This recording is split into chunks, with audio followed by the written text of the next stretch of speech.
Resident Evil 5 is built around cooperative play, so we thought it'd be a good idea to do a co-op video review. Yeah, I'm sort of Sheva to Ryan's Chris Redfield. So in Resident Evil 5, you play as Chris Redfield, and you're sent into Africa, and you meet up with a new partner, Sheva Alomar.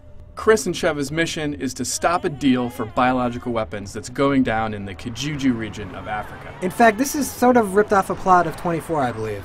The storyline here is meant to close out the Chris Redfield story arc, and you have past events, those are all brought up, and some mysteries are solved, some questions are answered. This is really a game, at least for the story-wise, that is meant for people who have played a bunch of other Resident Evil games.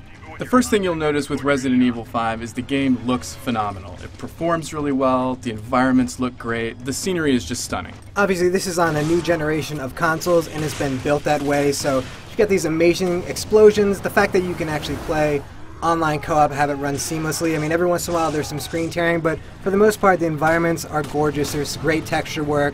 I think this is one of the first current-gen games that can actually stand toe-to-toe with a game like Gears of War, just in terms of the overall visual punch that it has. Now, this is a Resident Evil game, but it doesn't play like some of the Resident Evil games you might be familiar with in the past. This is more of an action game than a survival horror game. I would actually go as far to say as that this is really not a Resident Evil game at all. This is an action game that has the overarching themes of Resident Evil mixed into it, but if you go into this thinking you're going to get a corridor shooter with lots of stuff jumping out at you in a creepy atmosphere, it's not here at all. Go into this thinking this is going to be an awesome action movie, and I think you're going to have a great time with it. And again, this game was built as a co-op game, and having a partner at your back at all times makes it less scary. So when you know somebody's behind you who can watch your back, you're just not going to have those oh crap moments. Playing RE5 with a partner, a real live partner, is a lot of fun.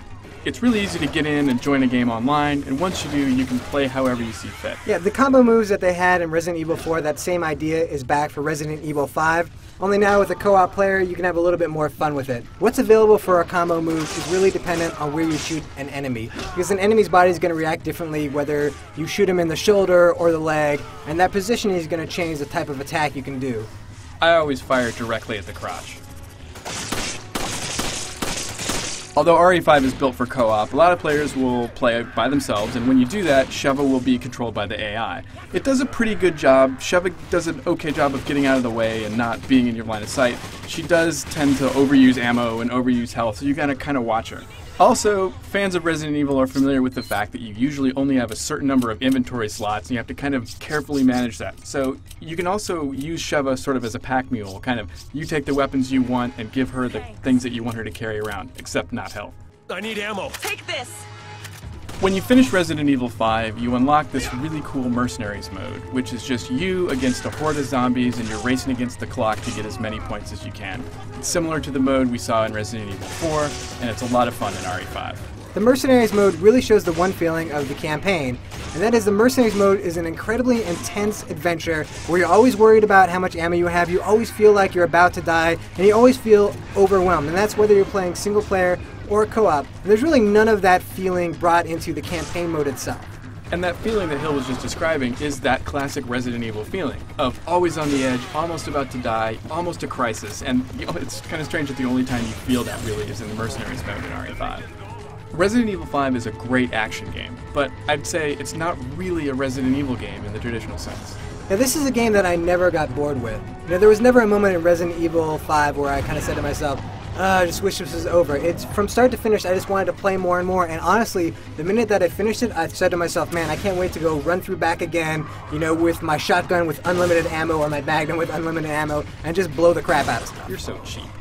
However, I did find it was a little bit too easy, at least on the normal mode when I first played through. I really wasn't finding the challenge that I was expecting from a Resident Evil game. And that plays really into the whole idea that this is a game that just doesn't have that intense, I'm about to die feeling to it. It's that most of the time you can escape, you can actually avoid death the majority of time, and that's because, you know, if you get struck down and you're going to die, I can actually run up to you and heal you in a certain amount of time and save you, just like the way you could with Gears of War, for example. And it just, you always feel like you have a safety net. This may not be the game that Resident Evil fans expected, but it's still a great game. As far as third-person action games go, if you forget the fact that this is a Resident Evil game, I think this is one of the best ones that we've seen so far on this generation. It's just when you factor in that idea that this is supposed to be Resident Evil, that it comes up slightly lacking just because it doesn't have that horror element to it that we've come to expect from the franchise.